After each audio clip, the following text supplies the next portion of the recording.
Lakers are streaking. NCAA March Madness is happening. And you're watching the Profanity Nation podcast.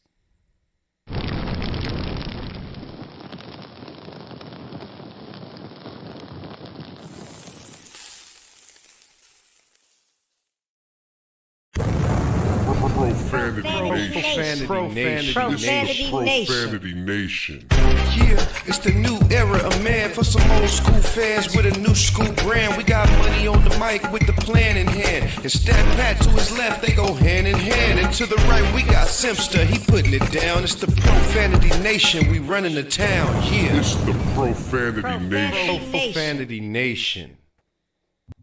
Hey, welcome to the show. Welcome to the Profanity Nation podcast, where we are the voice of the professional fan. No doubt, sitting here in beautiful Infanity Studios, as we are every single Wednesday morning here, bringing you the tops on Lakers, NCAA basketball, and more. So let's get going here. Let me introduce my co-host, Mr. Money Mike. How you feeling, sir? Man, I'm good, man. You know, this point about the tournament. I'm talking about the women, not the men. I don't even know who's playing in it. but about this women's tournament, man, is off the chain this year. Yeah, we're definitely going to get to that. We're let's definitely going to get to that. Stat Pat, how you feeling? Hey, I'm doing good, man. Lakers are doing well right now. They're look like they're peaking at the right time. And yeah, can't wait to talk about both tournaments. I mean, I know no one knows who's in the men's tournament, but NC State is a pretty interesting story. So I do know DJ Burns, but the only thing I know about DJ Burns is that he's older than Anthony Edwards. He's 23, and Anthony Edwards is 22. And still playing in the college. That's okay, Sometimes, Kuzma was a 4 year, so that's okay. And look at how it worked out. It worked out for him, that's for sure. Yeah. So let's get started where everybody's here. Let's just get to the Lakers talk really quick, guys. Okay, so the Lakers are streaking. They're playing quite well. They're coming together. I know Money Mike's happy. We were talking about this before the game. You're kind of liking what you're seeing. Let's start with Stat Pat here really quick, though. What are you seeing different about the team right now, offensively, defensively, and what kind of do you see they need to still tighten up? okay, so one thing you see that the Lakers are actually beating teams they're supposed to beat. Like, they were not beating teams they were supposed to beat earlier in the year. They would just lose these games, right? So that's one thing they're shoring up. They're beating the team they're supposed to beat. Secondly, it looks like, the offense is really clicking. Everyone's picking each other up. Like, either it's D'Lo having a good game, or LeBron's having a good game, or, Austin Reeves having a good game, or AD. Like, we're all – and sometimes, more often than not, you're getting 3 of the 4 having pretty good games. It's like when Austin Reeves, I think tonight – or yesterday, had just about, I think it was 2 for 9. But D'Lo hit 7 threes. You had LeBron with like 25 points, and AD also scored over 20. So that's how it goes, And so we're just right now we're peaking at the right time, I think. Money, what do you we'll ask you if you think we're peaking, but also what do you attest that to? What do you think the difference is? It definitely is a chemistry there. And I will say this, and I'm not throwing no shade, but I'm just documenting it. With or without LeBron, there's still a chemistry that's going on. Like, we beat Milwaukee without LeBron, right? Twice. Yeah. So and the thing about it, they all go and they band together. And what I do love about that is when LeBron comes in, he's not affecting the chemistry. You know what I'm saying? So now they're learning to play with him and without him and still be efficient. And D'Lo, man, he's playing, lights out. I know a couple of weeks ago, he was saying that he wasn't able to have a relationship with Darvin Ham because of Schroeder. And it looks like, Shooter, it looks like now that's all been resolved. Yeah. And thank God that we didn't trade him. I'm happy Atlanta said they didn't want him. And listen, I had to eat Lil Crow too, because that dude had no defense. And I was like, really nervous. But no, he's playing good ball, man. Can you brought up the whole Schroeder thing. Can you elaborate on that for anyone who doesn't know what's going on? So basically last year, Schroeder was actually Darvin Ham's man. When he was over in I forgot to say Atlanta. Darvin Ham was his coach, and they had a relationship. That's why Schroeder came over here. Schroeder was getting a lot of the minutes, and he was getting. Seemed like now you can kind of tell he was getting favoritism, and you didn't really notice it because Schroeder actually was playing pretty well. And D'Angelo kind of was really, really struggling to the point where you wanted him to get off the team. And but now it's like, everybody, even when Schroeder left, he was like, wait a minute, where's Schroeder going? Mm-hmm. Why is he leaving? But it seemed like that's the best thing for D'Angelo because D'Angelo definitely has been flourishing. He said he wanted to come back. I was like, all right, man. You know, he was playing good basketball. It seemed like he's been getting better and better. He's gotten to the point where you kind of was like, yeah, he's playing good enough to be tradable, to the point where maybe we don't want to trade him, to him not getting traded. Exactly. And it's a great thing that we didn't trade him. Yeah. Is that representative of a streaky player or just somebody who's coming into his own on this team? I think he's coming into his own. So he's not going to regress. Yeah, I don't think he's going to regress. I think because in the last 20 games, he's been playing really good ball. And he's had hiccups where he hadn't had the best game. But the next game, he looked like he took that, and he actually has a really good game. So, you know, he's hitting 7 threes. You know, I think he hit like another game before he hit like around 8 threes. Like he's hitting. I think he's over 40% from 3 this year, which is what we need on this team. And that's somebody that's dependable, and he's a volume 3 shooter. So it's not like it's 40% off of 2 for 5 shooting. You know, it's sometimes 4 for 10. You know, he's putting these threes up, but he's making a pretty good amount of them. So yeah, it's really good to see that he's playing well right now. I believe that I saw a stat that LeBron's 3-point percentage is actually better. I saw that. I'm not Curry's looking at that right now. Of course, I don't care. you know the hater here. I don't care. Over 40% and actually better than Curry's. Thoughts on that? Well, it's 41 and 40. You know that they have LeBron on like 41.1 or whatever, and you gotta be happy with that percentage. Yeah. Well, no. Listen, I think it's well, first of all, the volume of threes that Curry shoots versus the volume of threes that he shoots LeBron. enough. Well, he don't. Okay. LeBron shoots nice sample over size. about 5-6 threes a game. Okay, and how many Curry you? I'm just saying over 6 threes a game, over 7 threes a game. Like you really are messing with your percentage. You want that to be like you only shot 4 and you made 2. You know what I'm saying? But like and then but he's not doing that. You can't tell it. Listen, let me just say, LeBron James right now, he's playing some really good ball. Yeah. Right, and I'm actually happy with what's happening. We're winning games, and we're winning games that we should win, and then we're winning the dog fights too. And if we lose a game, then we come back and win 2 or 3 more in a row. Yes. So we have not gone any losing streaks or anything like that. So props to the Lakers and LeBron, all that stuff. Yes. But you cannot say that when you take this regular stat and tell me that which is a great it's a great stat, but Curry, we know Curry shoots way more. We know what it is, man. Than LeBron. We know what it is. So it's like I think people are kind of just fishing on something. It's numbers, and you can skew numbers to look any way you want. I got 40%. We know what it is. I got 40% Curry. I got 41% LeBron.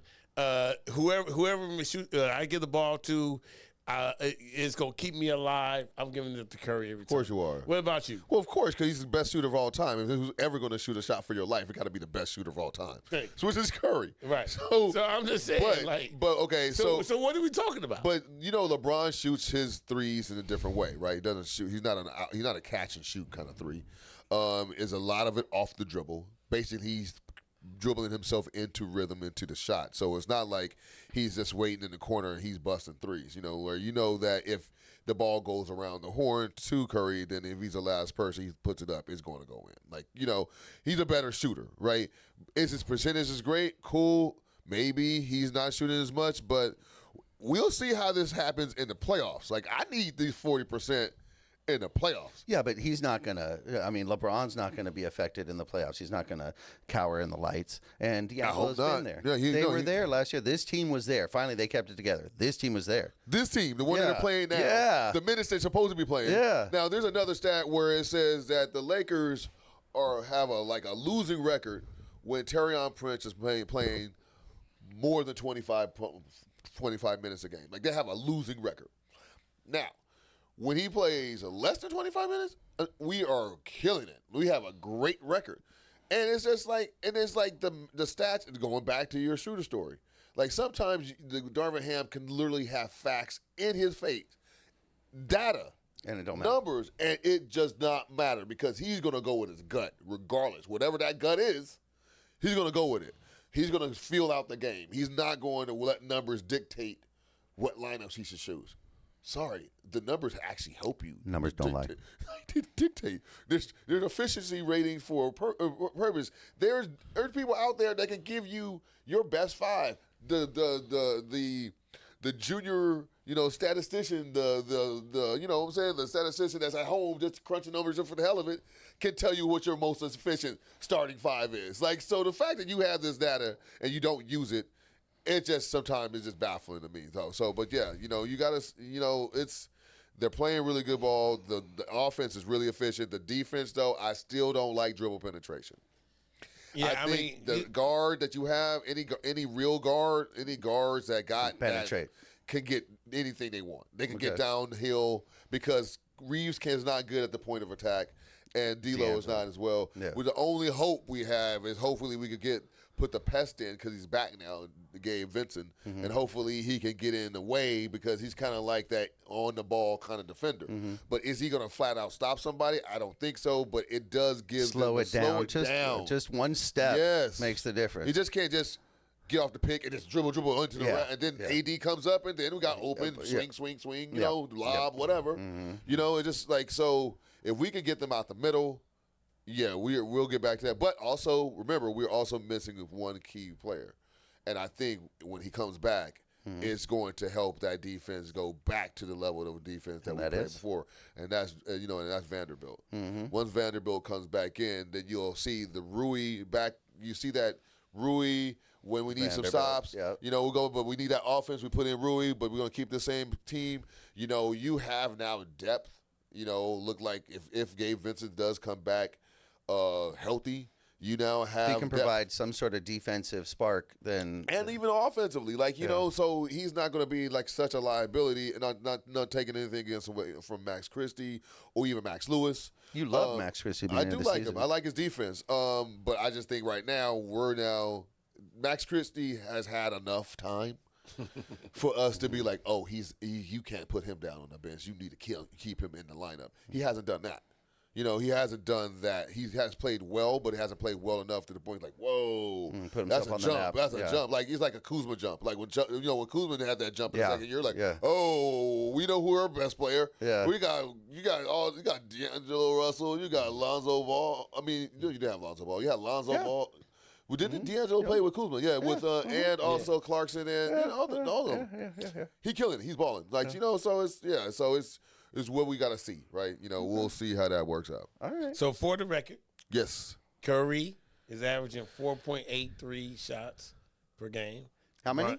4.8. Okay. So like 5. Shots. Yeah. And then LeBron is 2.2. Okay. That's a big difference. So twice as much. Yeah. So Curry shooting twice as much. Right. And still shooting for 40%. Right. So listen, no shade against LeBron. I promise. Can you extrapolate that if Braun's role was different, that he'd hit at the same clip and still be better? So if he shot more threes, if his role on this team, that's not LeBron's game. No, I know, but could he? I don't think so. Does the percentage there still apply? Can you extrapolate that and scale it up? I'm trying to figure out. I mean, it's like double. That's him shooting more threes, doing what he's doing now.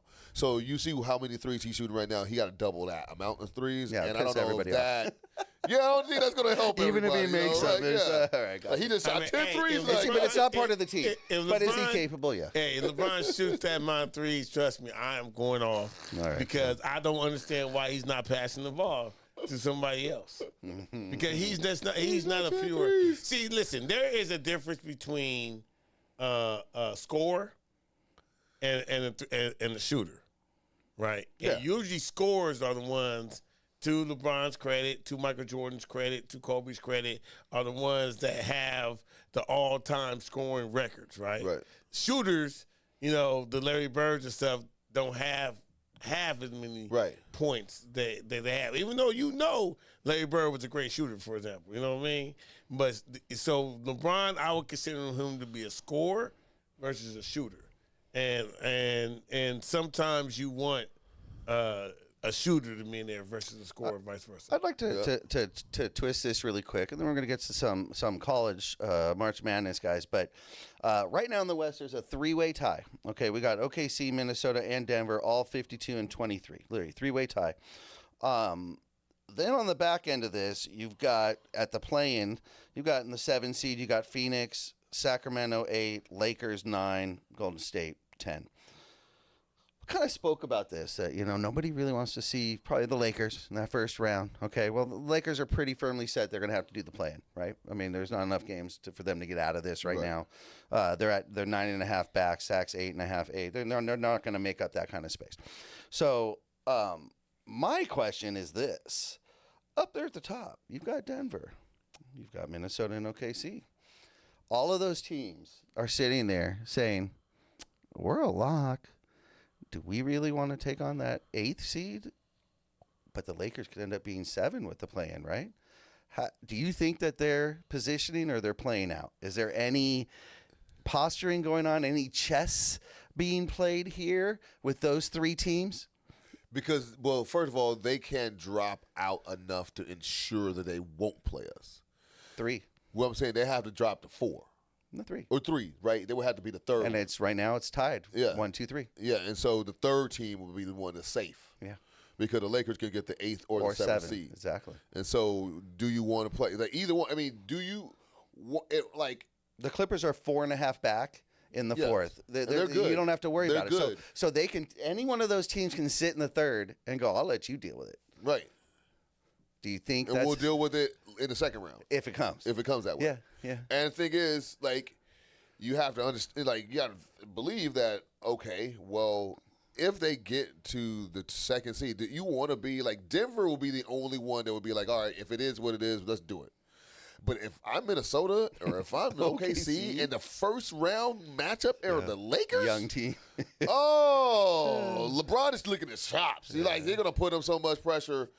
Just like what we did to Memphis last year. They put them in pressure. They wasn't ready for it. Mm-hmm. Say they thought they were. They had a really good regular season, and then they lost game 1, and they got smacked in the mouth real quick, and then like all their money, cookies, candy was taken from the kids. And that's what we're going to do to anybody else if we play a young team. Now, Denver, of course, they're going to be ready for us. Mm-hmm. But when it comes to any of those teams, they better wait until the last. I mean, they won't even know until the last because we'll be in the play-in, so they won't even know until it's over. Bar any injuries, if the Lakers and Denver meet in the first round, is that as good as the Western Conference Finals? Does that team? I think so. Cash it in. That team's going on. Yeah, I think so. I mean, because the Clippers are there. The Clippers are there. Yeah, but they've had some struggle, but we know what they're capable of. Right. Yeah, but they don't have it. They don't have the full team chemistry. Kawhi's gonna get hurt. Or PG, something's gonna happen. Bar injury. They are the Clippers, but no, they are the Clippers. Something will happen. You're saying they are the Clippers. I don't want to put my money behind that, but I understand what you're saying. They are the Clippers. Yes.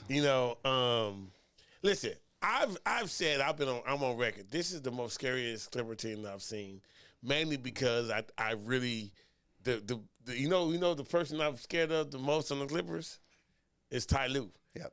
This is the first time that they have a championship caliber coach that knows what to do and knows how to navigate and move and make adjustments and do all that. I never was afraid of like Doc Rivers and anybody else that they had, but this coach right here, Ty Lue, knows what to do, and so. It's all on PG though because it's PG.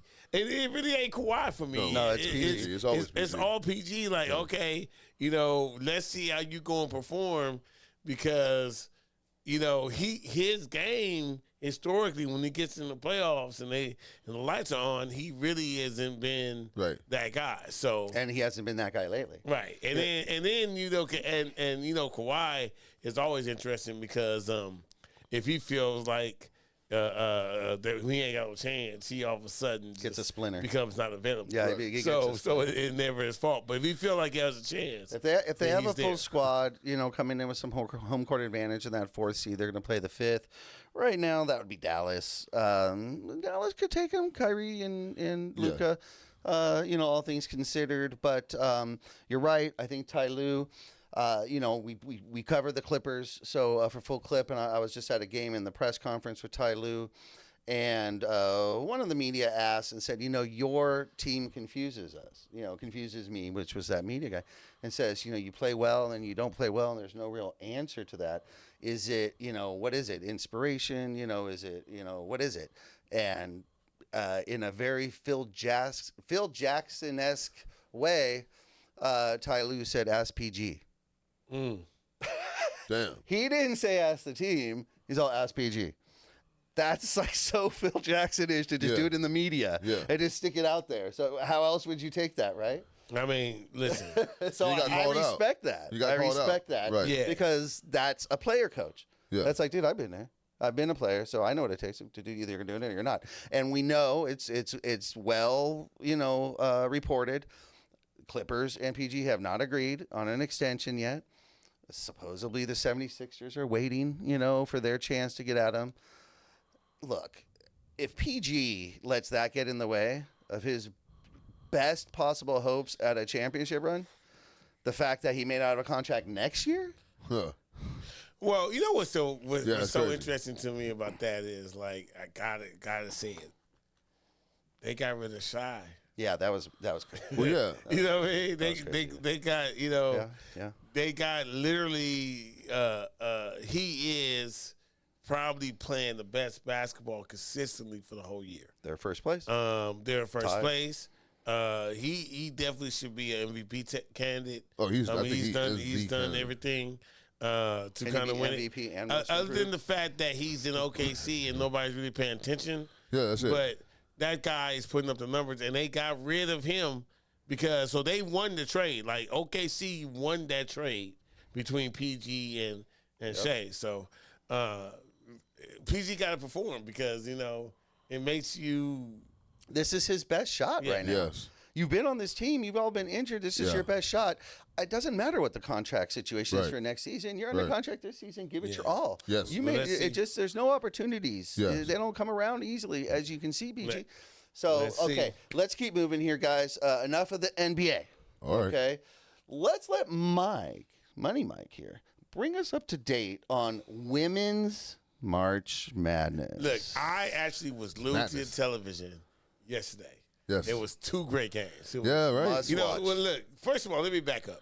Shout out to the selection crew, right? Because you guys knew what you were doing. Yep. You guys knew that, you put all the teams in there, but you knew what you were begging for was a rematch of LSU and Iowa. And you knew you really didn't want to put that into the final game, because you knew that you could have South Carolina on the other end of the bracket, that if any one of them, because just give y'all some context.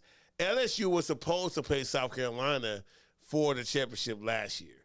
That didn't happen, but that's what was supposed to happen, right? Iowa ended up being the LSU, was spoiled that. I'm sorry, Iowa ended up being South Carolina, was spoiled that, which had them come into LSU, and then this is what we had, the rematch. Mm-hmm. So this year, what they said, I got an idea. We're going to make it where they can meet them going into the Final Four, right? And then if they get past them, then they're going to go and have South Carolina over here. But even better than that, they was like, we about to have UConn and USC on the other end because we got Juju. Right. And so whoever wins between LSU and Iowa is going to play UConn and USC, and that's box office too. Yeah.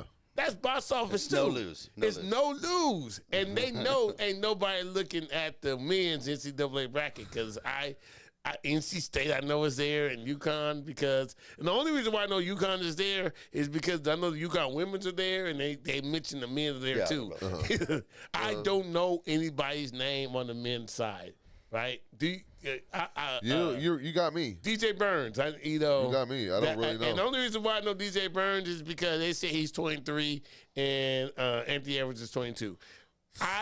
have not watched not 1 minute of the men's tournament. And you're not missing it. And I'm not missing anything. That's the sad part. But what I want, though, look, what my prediction is right now, I got to see South Carolina. Because I love Don Staley. South Carolina, Iowa. You know what I mean? Which, though, is crazy that you say that because you saw how you were saying that that matchup didn't happen because Iowa beat South Carolina. If they meet in the final, bro. That's the rematch. And South Carolina is undefeated. Yes. If they're undefeated going into the game, see, this is what I'm talking about. See, this is why Iowa can't have that.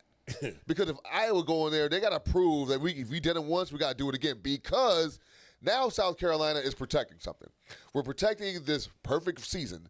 And on top of it all, you beat us last year. So we got some get back. But that's some stuff. That motivation, they don't have that same motivation. What a great storyline. So it's really tilting in South Carolina. They interview, but see, here's the situation with that, and is they interviewed Rebecca Lobo, and they were asking her about Caitlin Clark, and Rebecca Lobo, when they asked her about Caitlin Clark and her going to the WNBA, what's really interesting about her answer was she basically said, yes, Caitlin's going into the league, and she said that we want her to have be successful, right?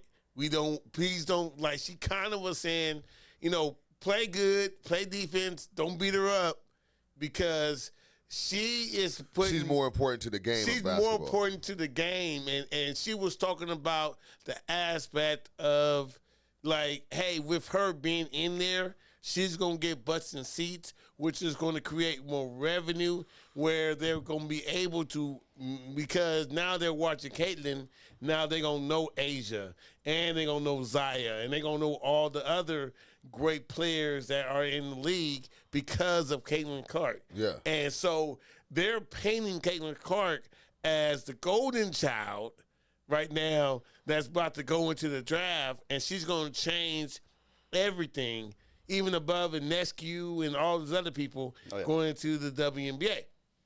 So with that being said, and you have her here, and listen, she's Larry Bird, dude. I ain't never seen. No, she hot. She is Larry Bird. Yeah, like she's Larry nice. Bird. She's definitely nice. Was what was great about Larry Bird? He was a great shooter, but you know what else he was? Cold. You know what else he was? Good passer too. He was a great passer. Yeah. And let me tell you right now, they know when to cut. Them players know. I mean, I'm watching the game, and I'm like, oh, they about to cut. And them dimes from Caitlin, it ain't the 41 points. Like I was comparing her to Jokic when I was watching yesterday. There we go. It wasn't the 3-pointers Jokic was making. It was the passes that he was making. Yeah. And she was, she scored 41 points, but she had 12 dimes or something like that. Yeah. And they knew the cut. They were awful layups.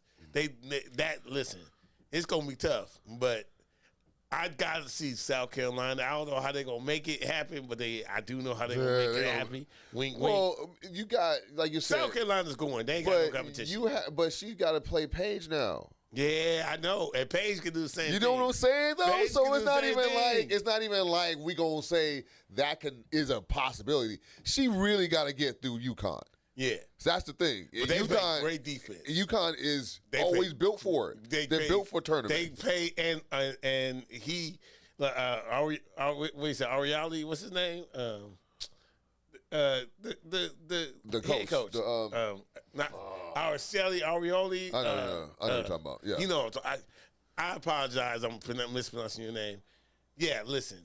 Juju had a decent game.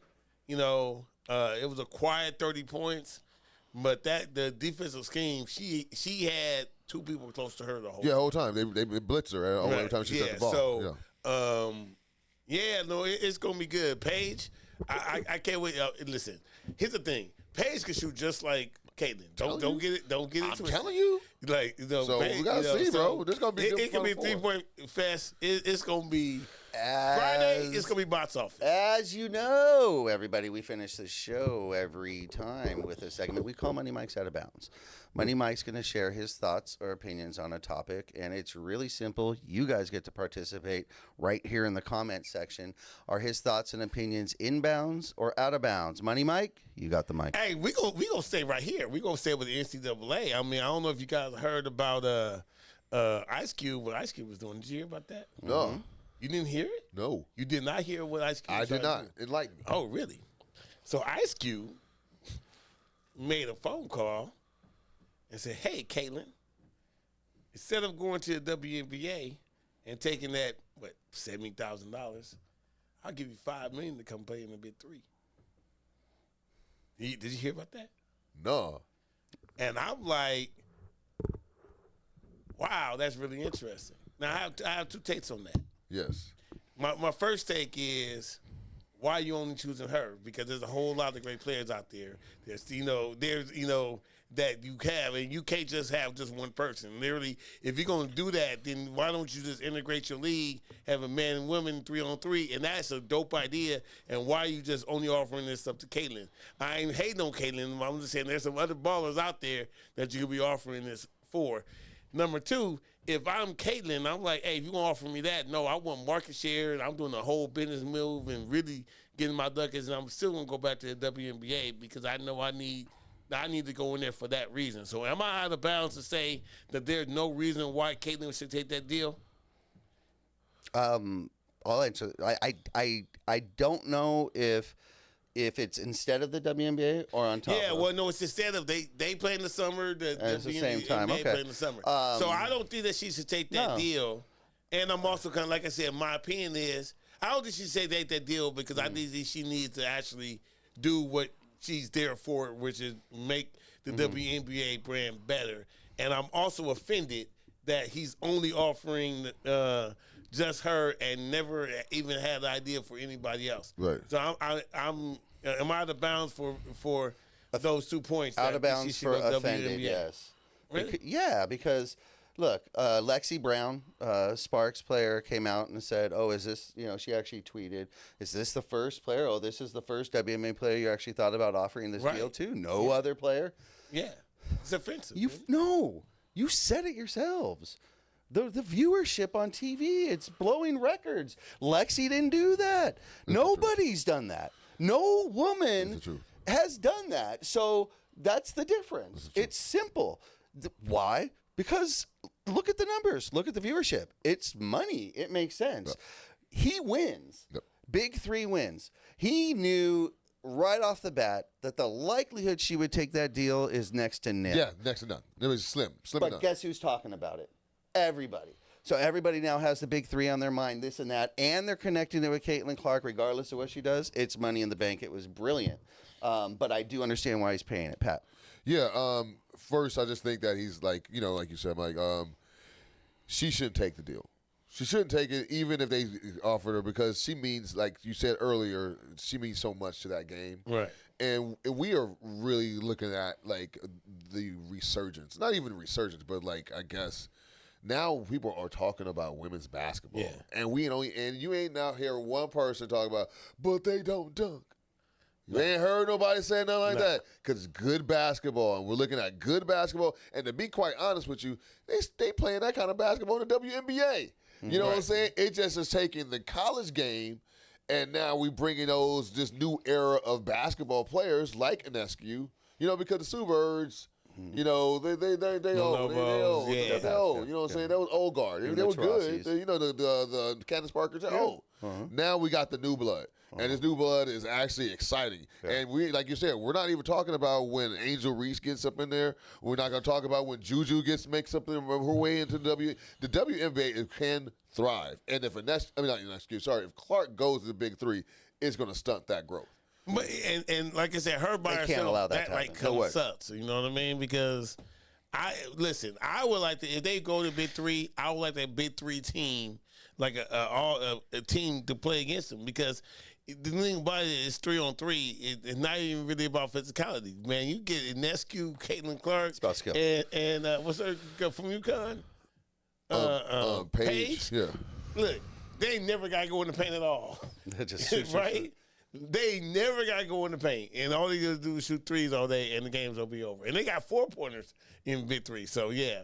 They need it. That's my only way I think they actually will work. But, no, man. Go ahead and she's not taking it. Be there for. She's not taking it. But brilliant marketing for the Big Three. So I give that to you, Ice Cube. Great job. And he says, I didn't want this to get leaked out. I didn't mean this wasn't supposed to get out. Oh, yeah. He did say, right? Oh, I didn't want that to be leaked. Yeah, this wasn't supposed to get out.